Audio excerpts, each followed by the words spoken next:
So we call this into order. It is on. And is Robert, is he virtual? Mm-hmm. He is. Welcome, Robert. One is in attendance. Tom was unable to be here, and so was Pat. We'll have the Pledge of Allegiance. The flag is up there. I pledge allegiance to the flag of the United States of America and to the republic for which it stands, one nation, under God, indivisible, with liberty and justice for all. The mission statement: Viroqua area schools will nurture excellence, unlock potential, and ignite passion. We have Spotlight on Education tonight. Grade 4 Heritage Project, State Capitol Field Trip. Krista, will you introduce the 4th graders? I will. Fabulous. So I'm writing here.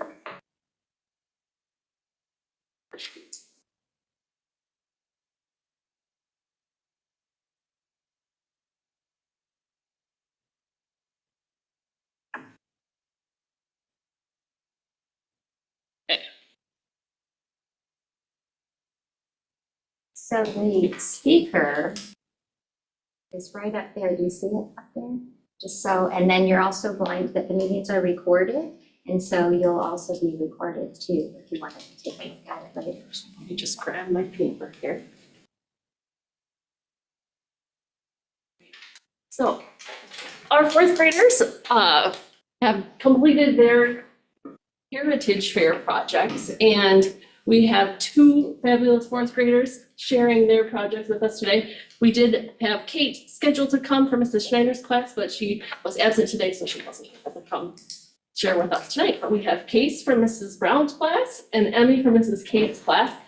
The 4th grade Heritage Fair project has evolved a little bit over the years, but it has been going on for a long time. Essentially, students from all the schools in our area complete this Heritage Fair project in some format, typically picking an important person, place, or thing that is meaningful to Wisconsin. Our 4th graders select a state park or a county park that is important in Wisconsin, and go through all the research, put together a presentation, and learn to do a speech about that park. And so I had the fortunate opportunity to view probably 10 or so of these presentations, and some students got the chance to go to a regional heritage fair with students from all over our area presenting similar topics, and these students were selected to present to you tonight on their parks. And so Case is going to go first, and he's going to tell us about Lizard Mound State Park. Hi, I'm Case Buckles, and I'm from Viroqua Elementary School, and I will be doing a presentation on the Lizard Mound State Park. Case, if at all possible, perhaps if you speak just a tiny bit louder. Thanks so much. The park was established as a state park in 1950, but then got turned into a county park in 1886. In 2021, it got turned back into a state park. The park was established. The park's location is in Washington County, and it's 158 miles from Viroqua. The park is in the town of Farmington. The size of the park is 22 acres. The hours and fees are from 6 a.m. to 11 p.m. The fees are $13 for a day pass and $28 for a year pass.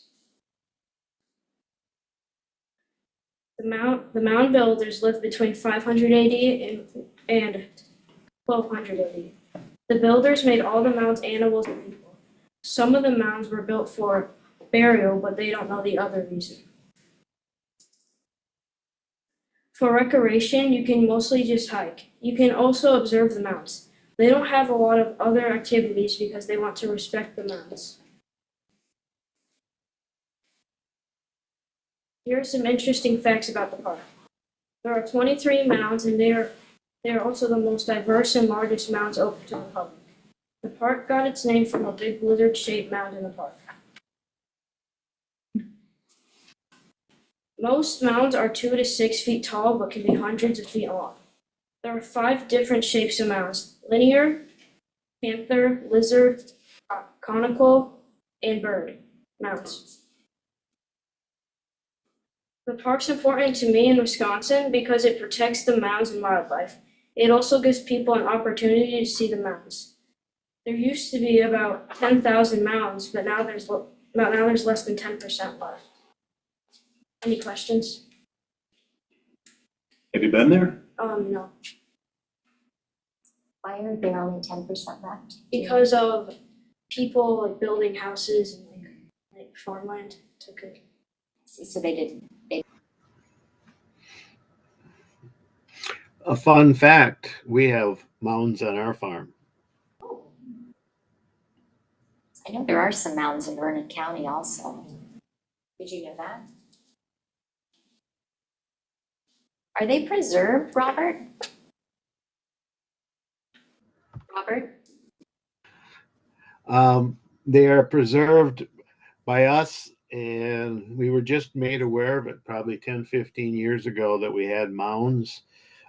A gentleman, I can't think of the surveyor, identified those back in the 1800s, but nothing came through the State Historical Society to us just till about 10, 15 years ago. And there's a bear, there's a linear, and there's a bird. Interesting. So what did you know anything about them before you started your research, or was it Not all really. new? Okay. Any other questions? Casey did a great job. Thanks so much.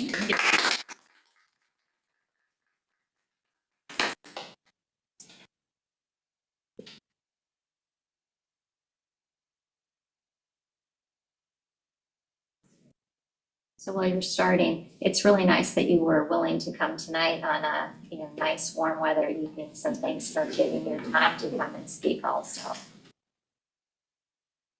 Okay, with Whitefish Dune State Park. If you could see giant waves crashing into the shore without having to travel to the ocean, would you go visit them? How about hiking? Would you like a great place to have a picnic with family or friends? Then you should visit Whitefish Dune State Park. Hi, my name is Emmy Lucy, and today I will be telling you about Whitefish Dune State Park. I'm in 4th grade, Viroqua Elementary School. Today I'll be sharing information about Whitefish Dune State Park. These are the topics we'll be going over. Please feel free to read them. You can read these ones too.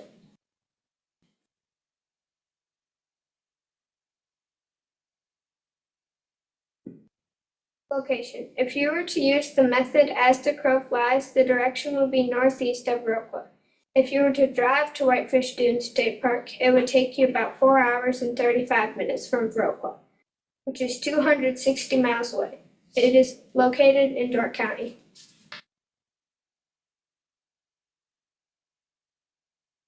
Hours and fees. Whitefish Dune State Park is open at 6 a.m. and closes at 8 p.m., but the main gate opens at 8 a.m.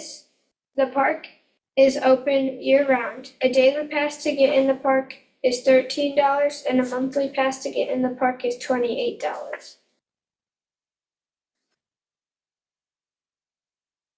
Recreation. Some recreational activities you can do at Whitefish Dune State Park are hiking, fishing, canoeing, boating, winter skiing, and snowshoeing. Trails. The shortest trail at Whitefish Dune State Park is Clark Lake Spur Trail. It is 0.3 miles. The longest trail at Whitefish Dune State Park is 3.7 miles. It's called the Yellow Trail. Did you know there are 12 trails in all? Size. The size of Whitefish Dune State Park is 867 acres. When was Whitefish Dune State Park established? July of 1967.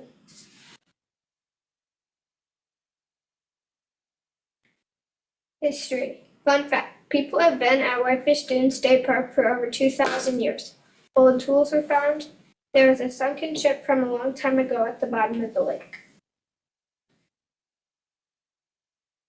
Interesting features. Cave Point County Park is next to Whitefish Dune State Park.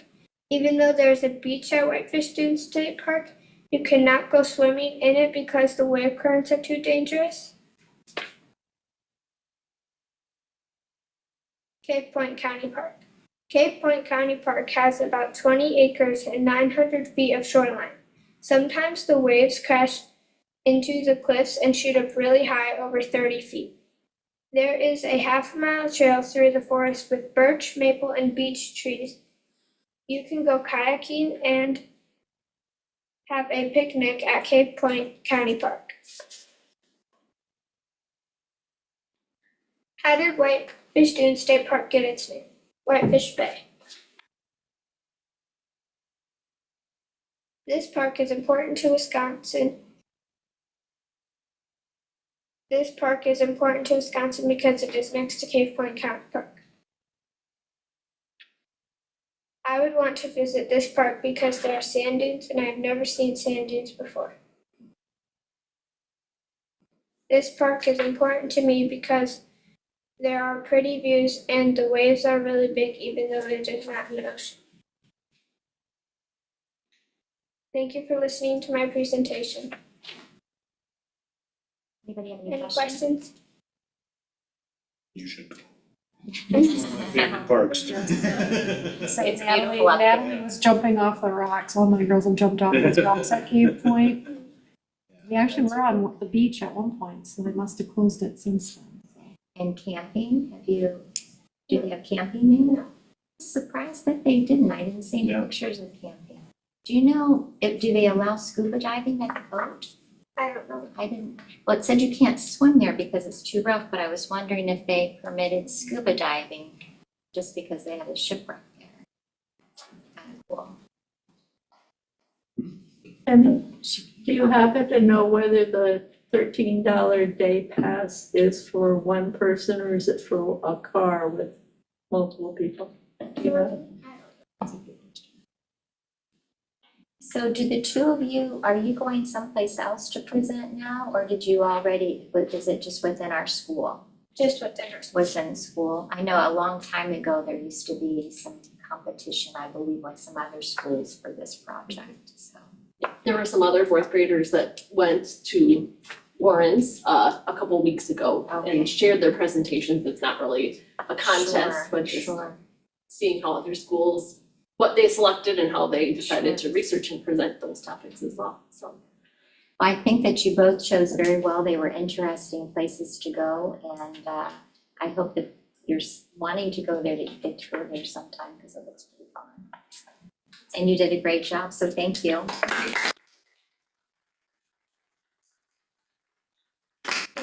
Now is the point where we usually share about the fourth grade's Madison field trip, but they haven't taken it yet, so we're gonna have a preview of the fourth grade Madison field trip from Case. On Wednesday, May 28th, the fourth graders will be taking a field trip to Madison. We will be traveling on 2 couch buses and are planning to take tours of the UW-Madison Geology Museum, the Veterans Museum, and the Capitol. We are looking forward to our trip and would like to thank you for providing us with the opportunity. So I'm guessing that you're going to go into the Capitol and maybe have lunch on the lawn or something like that, maybe. And maybe some of our representatives will have a picture taken with you. They like to do that. And have you guys talked at all about the Capitol yet? Not, No, not yet. It's really cool. Have either of you been? not inside, but just. Yeah, I've seen outside of it too. I think you're gonna have an awesome time. That's one of the most favorite things. It's really fun. Now, is that when the Dairy Expo is too? Is that usually tied at the same time? No, No? Dinner Expo is usually the beginning of October. Oh, okay. There's also a Veterans Museum or something? Yeah, we're going there. You're going to the Veterans Museum, that's kind of across the street, I think. So I hope you all have a great time, so thanks for sharing that, and tell all your classmates to enjoy the experience. Ready? And you don't have to stay if you don't want to for the rest of the meeting. If you would like to, we would love to have you, parents included. Thank you very much.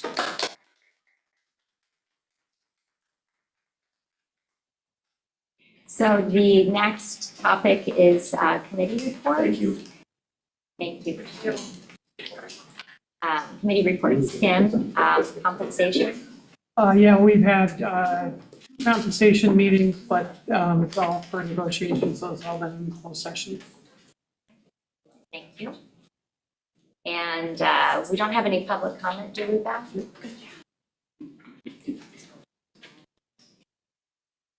The best part is the students coming. Consent agenda, we have check registry, check summary, credit card, and the approval of the agenda through the public notice, April meeting minutes, check summary 1 in the amount of $159,754.18. We do have a resignation of Amy Clements, elementary school intervention teacher of 9 years. We'd like to wish her well. Appointments, we have Alicia Larson, who will be the new high school counselor. And we have an elementary music teacher, and that's Margaret Smith. We would like to welcome both of those new teachers to our district. We have the 25-26 WIAA affiliation that we are basically mandated to be involved with. 25-26 open enrollment applications, which were recommended by administration. We have the 25 summer school handbook to approve and the 25 summer school teacher contracts to approve. We So also, moved. hold on, one more, sorry, next page. Second reading of the policy updates. And these are the same policies that we had our first reading for last month, and this will be the second reading. I move to approve the consent agenda as presented. Any discussion? All in favor? Aye. Robert, are you Aye. there? Aye. Yep. Great, thank you. Opposed? Motion carries. Item number 8 is the check summary in the amount of $284,788.98, and that is for health insurance expenses. Check 2 in the amount of $284,788.98. Is there a second? Second. Any discussion? All in favor? Aye. Aye. Opposed? And I abstain. The next, number 9, information and discussion. We have donations over $100. City Sisters Country Sister Painting Class, $450 for 6th grade Camp Barn Quilt Painting Fundraiser. James Kirchhoff, $200 to Ms. LaCour's Elementary Art Class. Tim and Becky Salverson, $100 to FFA. Mary Reed, $250 to FFA. And Roderick Nelson, $100 to FFA. We would like to thank everyone for their generosity. As always, we have an amazing philanthropic community, and we're very fortunate to have all of the incredible donations that people give for all types of educational experiences for our student. First reading of policy 8500 for food services. Dana? We are reviewing this policy regarding the procedures for negative account balances. A recent DPI audit requires more specific information in this area, and DPI also requires the exact USDA non-discrimination statement, which would be considered a technical correction. So it's mandated, basically, it sounds like, by the state? Yes. Yes. So this will be the first reading though, just because it isn't actually mandated, but they're kind of mandating it at the same time. Thank you for that. Administrator reports, we have the Lions Club Honors Program, graduation. Jason, you have a couple on here. Co-curricular updates, end of year activities and plans. Steelers Day. It's May. It's May, almost June. Yeah, the honors program and a number of board members were there almost 2 weeks ago now. Great night just with, like Angie said, our community is great as far as supporting our students in many different ways. So program, including NHS ceremony, takes about 2 hours. And in that time, I think we were over $156,000, I think, presented to the students this year. So great evening, it goes by fairly quickly. And Katie Davis in the office does a great job helping organize. Jackie Schneider for a number of years has done a great job.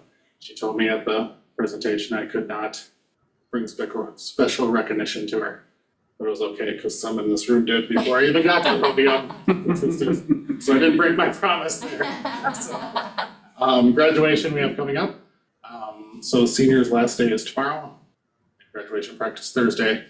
Graduation ceremony projected to be on the football field Saturday at 1:30.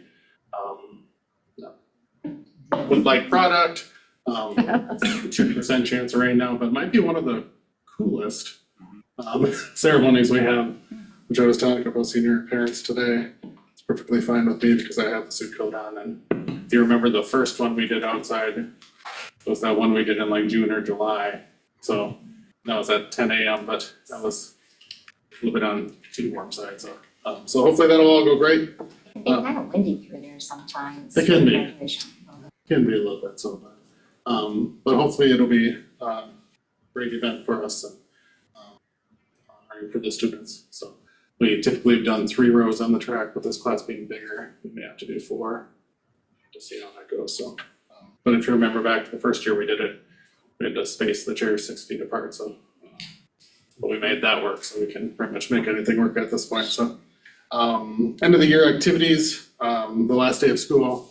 We're basically just, the teachers wanted to be able to meet with all their classes. It's a shortened day, so we're having like 50-minute sessions with all the different classes. Co-curriculars are definitely in full swing. We had conference track Saturday. Some students did great. One of our senior boys, Isaac Pratt, actually has 3 firsts and a second in his 4 events at conference track meet, which is pretty special. We have playoff track coming up. We have I didn't have it in my minutes that I presented to you earlier, but we do have a home softball game coming up Thursday night. So we got seating, the seating meeting was this weekend. So Thursday night, I believe we host Boston. Tonight was I did not see the results. Tonight was a big baseball You lost 3-1. game, because we're again competing for the top of the conference. And we'll be finding out soon what seating looks like for that. We had conference tennis is coming up, I think that was today. Conference boys golf, I think, is tomorrow in Trempealeau. So yeah, it's end of May. So we're trying to finish up with finals and everything else, but also try to manage the schedule with athletes coming here and there. Track kids, it was a JV conference meet today, so a lot of other classmen went to that. Some seniors will go and they'll do a new event that they've never done before, probably since middle school, if that. So, but it's a good opportunity for kids to try out some different things. So, but yeah, it's busy right now at the high school. Any questions? Thank you. Hope the weather holds out. Yes. Steve? Yeah. Steve has co-curriculars and end of year activities as well, staff's in-service updates and overnight and state programs. Yeah, and please click on that link. There's a lot in there, and I'm just gonna unfortunately not do any of it justice. Trying to kind of go over all of that here with you guys tonight. But first, I always start my reports with Hawks Rock, and it's May, right? Which is incredible to even say that it's May, and we're talking about graduation. We're talking about the end of the school year, and so the UHawks Rock this time, and it's not any one particular person. It's the whole staff, right? I get the fortune and the blessing to be able to work here to be able to kind of live my purpose, right? This is more than just a job for me, and I get to do that with incredible people that I consider part of my family, right? So Jocelyn's here tonight. Thank you for coming here for the summer school handbook piece, but it's just one example of the committed, amazing individuals that I get to work with. So that's my UHawks Rock today. Co-curricular report. So we've got baseball has their last game tomorrow against Westby. We're going to win that one, of course. Track has their final meet on Thursday in Richland Center. Softball taking on Royal in their final game on Friday. FFA has had an incredible year, and Olivia has done such a great job of involving middle schoolers in all of that as well. They went on the tours, the industry tours, just a few weeks ago. We had a couple of students complete the Discovery degree. We had a couple of students compete at the CDA contest in Madison. And we had 8 attend the EDGE conference. And we have our quiz bowl team, our middle school quiz bowl team, competing at state in June, which is going to be super exciting. And I know that they're going to do awesome there as well. Additionally, so all the different co-curricular activities that we have for our middle schoolers, we've got our esports team. We have 8th graders competing this season. The sport is Valorant, is the game that was this season, and we had some 8th graders compete in that. Thanks to Krista and to Caitlin Hellerud and Emily Anderson. We couldn't actually attend the Gifted and Talented Quiz Bowl because it conflicted with the large group. It was large group festival, right? And so kind of last minute, we weren't the only school that were in that situation. The 3 of them threw together, and that doesn't do it justice because it was a great event. And we hosted our own Quiz Bowl event here, and we hosted 3 schools, and hoping to possibly host it in the future as well, because that was just a very cool experience. So thank you to those 3 for making sure that our students were able to participate in both, right? We've got awesome students that are involved in a lot of different things, and to make sure that they didn't have a limit of the things they could participate in. That's due to the hard work of really awesome people like Krista, Caitlin, and Emily. Large group festival, as I mentioned before, that was April 23rd for band and for choir. And we had a number of groups that got near perfect or perfect scores at large group. Just very, very cool performances there. An excellent showing by our students there. We had our spring band concert on April 30th, choir and orchestra concerts last week on May 14th. So that's what's going on as far as like the music co-curriculars. Beyond that, we've got our Sources of Strength peer leaders that are going on the retreat next week to Three Bears Resort, where they plan for next year's activities, as well as, and I'll mention this in the end of year activities and plans, our last day of school is Student Appreciation Day. And part of that is an assembly at the very end. Is that a timer? Am I going over? No, you are not timed. But on our last day, we have Student Appreciation Day. We cap that off with an assembly where we have a bunch of games where our grade levels compete against each other, and that's all run by our Source of Strength peer leaders. They launch us off at the beginning of the school year, and then they send us off at the end of the school year. So very cool that our students are the ones that get that opportunity to have that, to give that experience to the rest of the student body. And then Middle School Student Council helped create a very cool, awesome Mission Complete Week, which was a celebration for all the hard work that we put into forward testing. We got done with that, and then we had a week of dress-up days and events and competitions, including some like teacher morph, which there's an example of there of the teacher morph picture. That's they had to guess. The students had to guess what 2 teachers got mashed up together, and they were super entertaining. So how some of them turned out, and some of them weren't so obvious. Some of them were. So the one that you see there in your report, that's Emily Sainer, and then my face kind of mashed in there. She was the one sticking out her tongue. It's really cool how AI kind of mashed that together, and it made it look like I was sticking out my tongue. But students really enjoyed that piece too. I actually wasn't here for that week, but I heard really good things. End of year activities and plans. So our future middle schoolers, we had VAMs came and visited last week, or that might have been 2 weeks ago at this point. Our incoming 4th graders into the E2 classrooms visited on May 7th.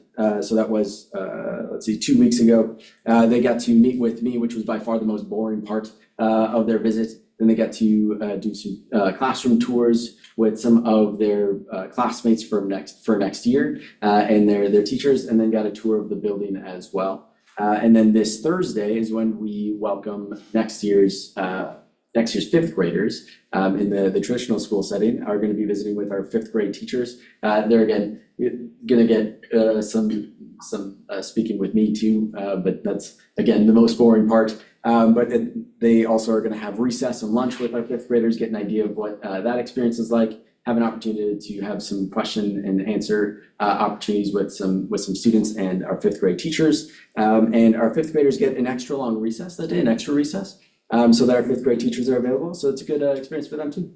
So that's some of the end of year. We've got grade level field trips that are going on this Friday. Fifth grade is going to Villa Louis in Prairie du Chien. We've got Sidey Hollow on June 5th for fifth grade. VAMS E2 is traveling to Sidey Hollow with the VAMS adolescent class on that last Friday. Wednesday will be day one of Sugar Creek, which is that overnight tradition that we've had for years. I'll be heading over there Friday to, we're gonna culminate that as we have the last 55 years with a staff versus student softball game. And the staff are undefeated. We will make it 55-0 on Friday, hopefully. I don't know. I think we can do it. Yeah. We've got Mr. Tim Lee on the mound. So, yeah, he's been pitching for that game for many years, and he always holds it together for us. So, let's see, we've got seventh grade. We'll be spending an afternoon playing games at Park Bowl and enjoying some Dairy Queen on that last Thursday. And then VAMS will spend the day at the library in Eckers Park that day as well. And then once again, our eighth graders will cap off their middle school experience going to the Kalahari. I'll be going with them this year, and tomfoolery. They don't know this yet, I don't think, but I will also be going with and driving a van too. So that should be a lot of fun.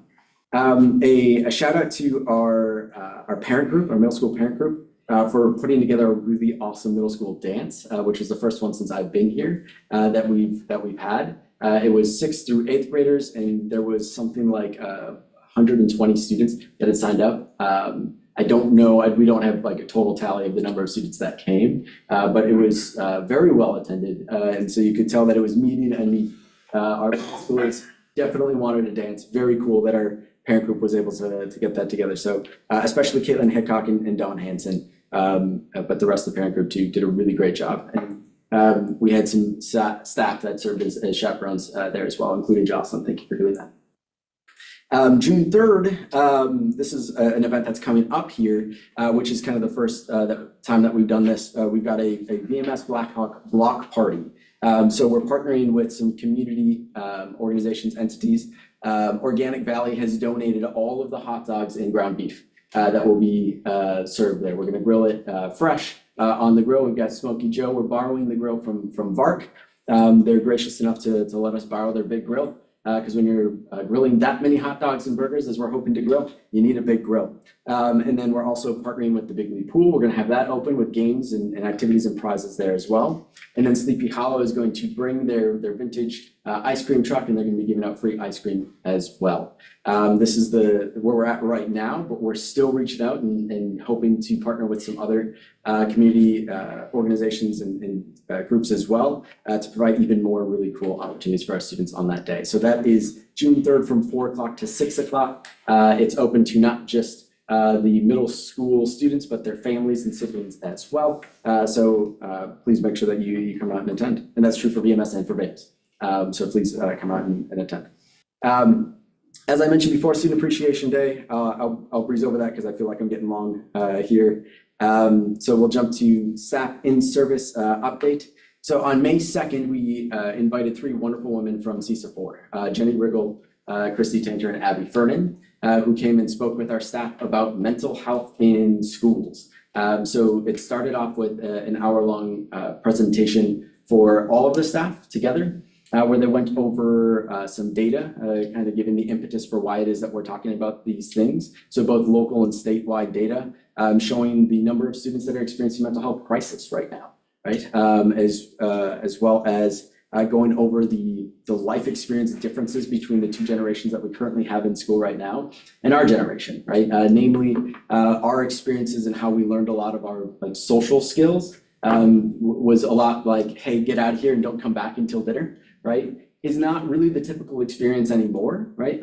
There's a lot of pros, a lot of strengths and skills that come with the way that the students are experiencing life now with technology and things like that. But there's some drawbacks, right? And a large part of that is the social skills that we can't neglect that's now part of the responsibility that we need to be preparing students with, because that's our job, right? Is to prepare students with all the skills that they need to navigate life's stressors, which is how we define mental health, right? It's not just diagnoses, it's not just crises, it is the skills and dispositions needed to navigate life stressors, right? So that's kind of how we view it. So that was the first session, and then our staff got to choose 2 breakout sessions to go to after that, 45-minute breakout sessions, which admittedly was not enough, right? And that was the feedback that we got, was 45 minutes. I feel like we just dipped our toes in the water, and we we delivered on our promise, which was exactly that, right? That we were going to give them some exposure to some really cool things that they might decide, hey, these are the things that I want to learn more about, and we gathered that feedback. So what we got was, in this graph, from the feedback that we got from staff is in the report as well. Of the individuals that responded, they said, so 9 25% of our staff said that the mental health conversations on that day was relevant, and 75% said it was very relevant. Nobody said it wasn't relevant, right? So this is squarely what our staff is saying that there is needed and is very pertinent right now. And then as far as the breakout sessions, the 3 of them were compassion resilience, which is how do you refill your cup, the cup that you keep pouring out of, because we are in a position of service, right? So there are definitely times that that we run it dry as well. So how are we going about refilling that cup?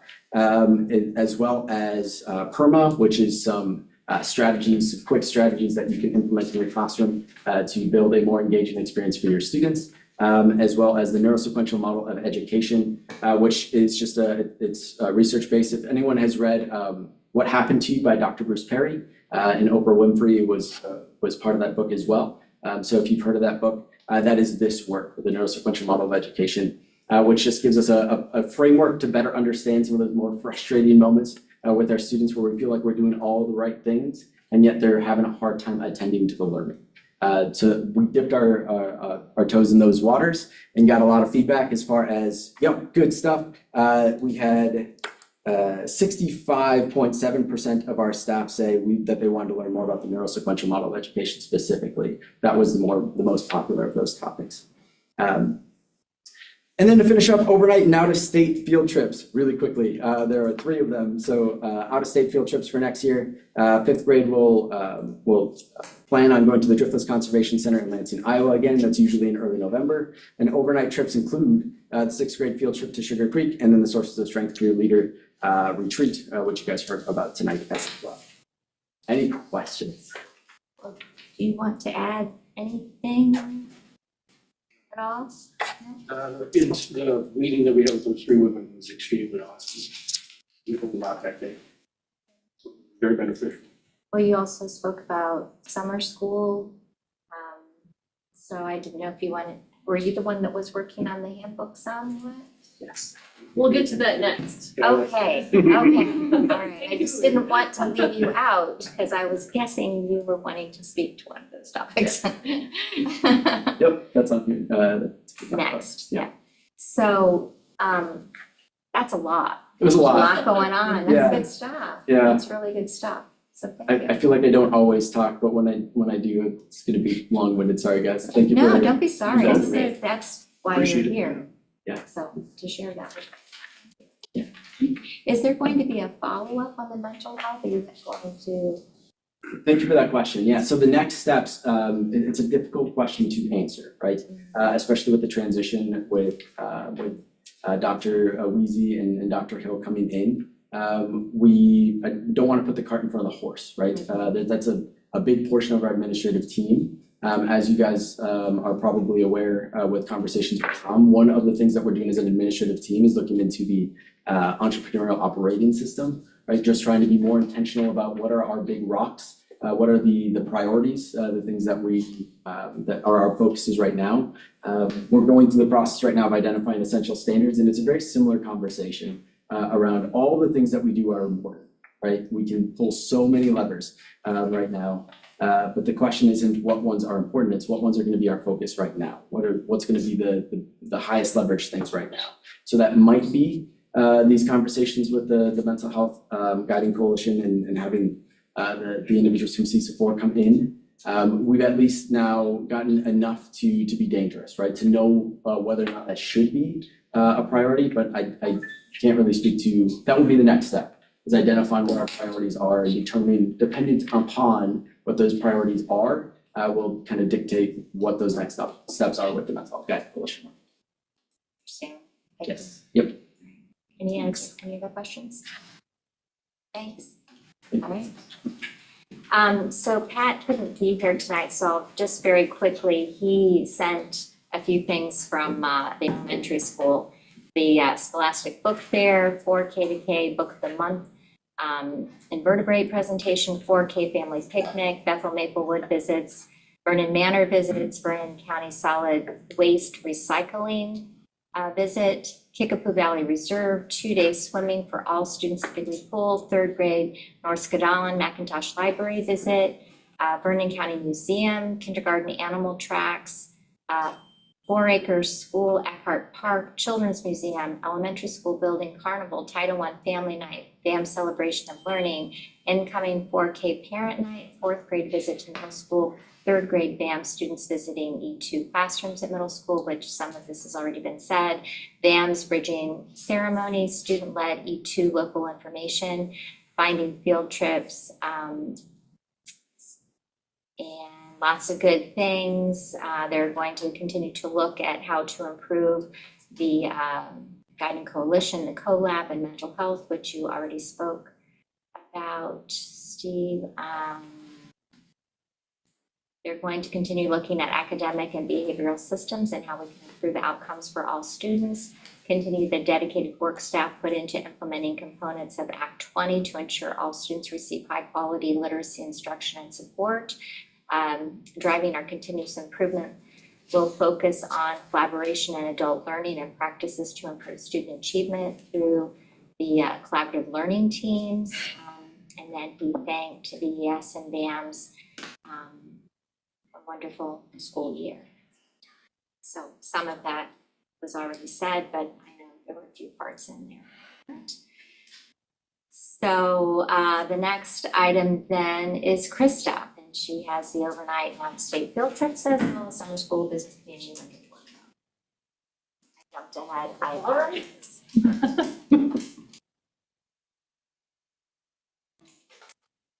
Sure, if I just introduce you. So Jocelyn has been working in partnership with me of doing the coordinating behind the scenes piece for summer school this year. Just kind of learning the ropes and seeing what goes into the leading up to summer school. And then once summer school begins, he will be the supervisor on the ground, in the hallways, in the cafeteria, on call, along with the support of the principals as well, who will also be there, but just kind of looking at both sides of what it takes to run a summer school program. So it's been really fun to be just kind of explain and walk through all the pieces and collaborate on some different components of it, so. A lot more goes into it than I ever knew, for sure. She did a very good job. The organized chaos. Yeah. Yeah. Because She has everything lots is of different. spreadsheets. It helps, It does. it's needed. It's very much needed. Hasn't been that many weeks since we were last here reporting on summer school, but we're kind of down to the very fine details. It's kind of a good feeling when you get to that level where you can talk about very specific things.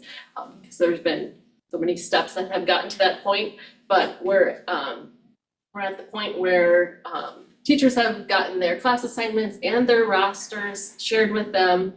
The reports for families are being printed and those will be sent home this week, so that's kind of an official step. We are working on just the schedules for those additional classes that our students leave summer school and come back for. So park and rec and swimming lessons are new this year, so that requires a new kind of schedule and system of supports. And then specific students who have particular needs or need supports, those pieces are being finalized and the adults will provide those as well. Working on getting technology ready and set up and the duties for lunch and recess and those types of things are kind of the last step. So it's almost time, less than a month now. The first day is June 10th, right around the corner. Any questions about those things? There are a couple overnight camping trips associated with summer school that I listed at the bottom of the report. many kids do you have signed up for that? There are about 200. It'll end up being more once we add in the additional summer school pieces. But 200 students for the elementary and middle school morning and afternoon programming. I'm always impressed every year with the additional classes that you come up with, the fun that's Yeah. had while learning. And it's just such a juggle between, you know, the park and rec activities and swimming and the morning sessions and the afternoon sessions. And it's also very different with different instruction, different teachers. And it's impressive how well it works. It's fun to see what our staff come up with for those enrichment classes. It's kind of sometimes an opportunity for them to go with something they're really interested in or have a passion for and kind of share that with the students. So there's some repetitive standard classes we can count on year to year that are very popular, and then there's always some new ones that are someone introduces each year, and so it's a good mix. So, thank you for being here and for your Thank you. support. I hope it all goes as well as possible. Yeah. And there won't be a tremendous amount of construction this time. No, there Just a are, little bit of Just a little construction, bit. which will be beneficial. I think there's some windows in the elementary. which is going to, I've been told, start after summer school. Yeah, It's I done. wouldn't hold my breath. I mean, you just But all never the know when construction will it's- be, won't be juggling like last year. Right, Right. They'll all be in their Yeah, schools, it's, their assigned schools. Or change every 3 days. Right, that's right, last year. But that's a whole new learning experience when you get to see another building It was. and you get to work in construction, you get to see all that really cool equipment out there. It's just a nightmare for the teachers. we learned a lot. Yes. Mr. Burkhalter asked me to give an update on the data workshop. Is it okay if I do that now while I'm up here? Absolutely, you are here.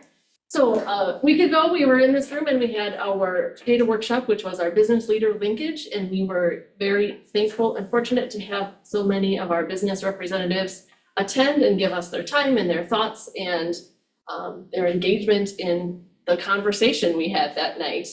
It is a yearly gathering that we have, and the goals of it are to strengthen communication between the district and the community, share updates about what's happening at our district, explore current trends that are impacting the workforce, and just identify opportunities that we can work together and opportunities for support between the two.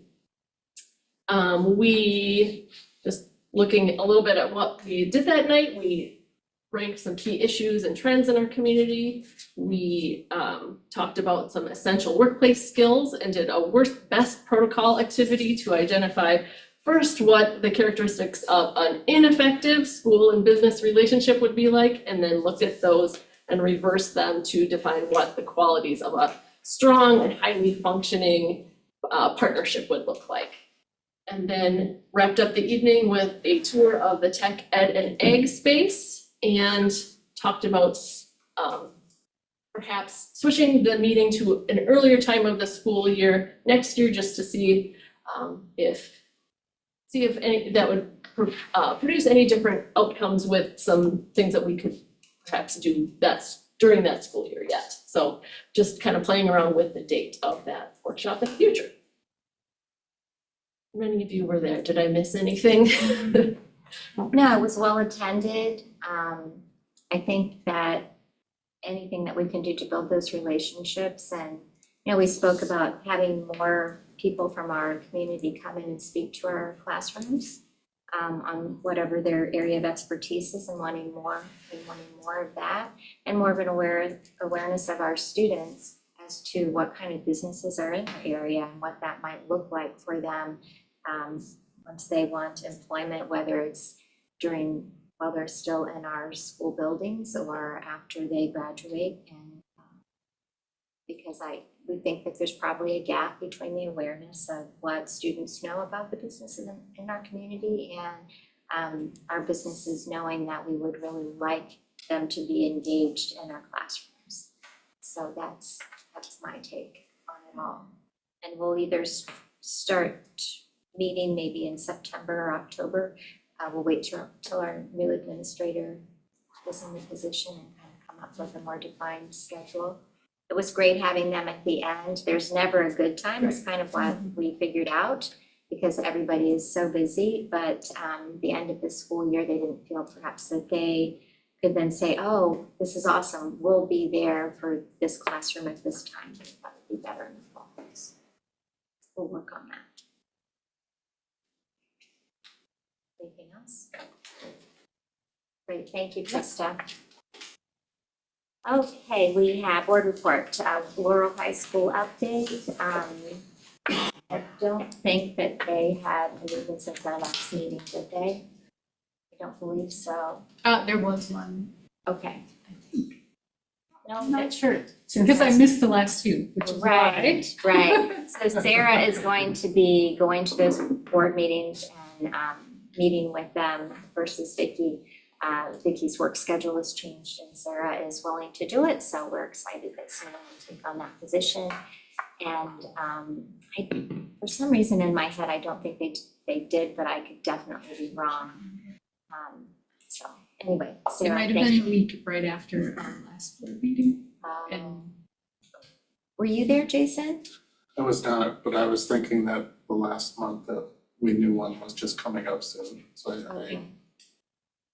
I know what they had been working on was their handbook. Do they meet at Laurel? Or is there? yes, yeah, it'll be, I think I sent you their minutes and I asked Renee to add you to the email. The next meeting will be in August, typically right at 3:30. When Renee's done, council comes in and meets for about an hour, hour and a half. Not too long, but it's a long day for Renee. It is, yes, I understand that, yeah. And they don't meet every month. Sometimes every other, so It it depends on what's. depends on their schedule and what they're working on. Sounds good. Thank you. And also Laurel has their graduation ceremony tomorrow at Sugar Creek, so congrats to those who are attending that and the students. It's a lovely ceremony that the students put together. And those students also participate in the HS school graduation. Yes. Trying to use the right terminology. So all high school. The all Better school. Beavers would be in that Saturday Right, the luncheon. all school, they're invited, yes, it's all of our students that are graduating regardless of which charter they are involved with. May walk if they choose to do so. Oh, okay. BAM's update, Ken? Yeah, they, at tonight, some of the things going on, they're having their bridging ceremony, they have an end of the year picnic for all of VAMs on June 5th. They're working on the, new logo that's just for VAMs that'll go with kind of trying to find one that'll kind of match with the Black Hawk theme, so we put elementary and stationary that have two different logos representing each school. Then there was also a presentation from the middle school, the adolescent program, and Erica came and they've added some things. They're now going to Driftless Humane Society twice a month and working there, and they have really appreciated their help. You know, they help not only with animals, but they help with cleaning the whole place top to bottom and those kind of things. They're continuing their relationship with the Viroqua Food Pantry. They're continuing their microeconomy work with Eden Ridge Ranch. And they've also added a project with Keewaydin Farms. I don't know how you say it for sure. They also have a project with Driftless Books where they're gonna have a little free library they're building and gonna work with Driftless Books on that. They have hooked up with the Crawford Stewardess Project, and so they had some geology, expert in geology come. And they had a theater week, and as she indicated, it is the first full week, which is the purpose of saying is that the kids really got into it, where not a single student missed school because they were so involved in their theater week and putting on a production and all the things that went with it. And they had their own math counts team. The middle school has one, so they had some kids, so they had a second math counts team in the middle school that was Montessori. So, yeah, so that's it for them. Do you know when they're going to decide on their logo? Should be the next meeting they have, which should be their June meeting. I have some samples. I missed part of this, the beginning of the meeting. But they're working on, I just have some samples of different things they're working You on. can make sure that And Pat that was, shows it. that was in Pat's, Yeah, right. Yeah. So, but it's undecided. Okay. Thank you for attending and for reporting on that. WASB and legislative update. They're working on the budget and agreeing on it. It's the best that I have for that. Anybody else have anything they'd like to say legislatively? And that's the gist of what I'm reading. So, with that, motion to adjourn. Second? Second. All in favor? Aye. Aye.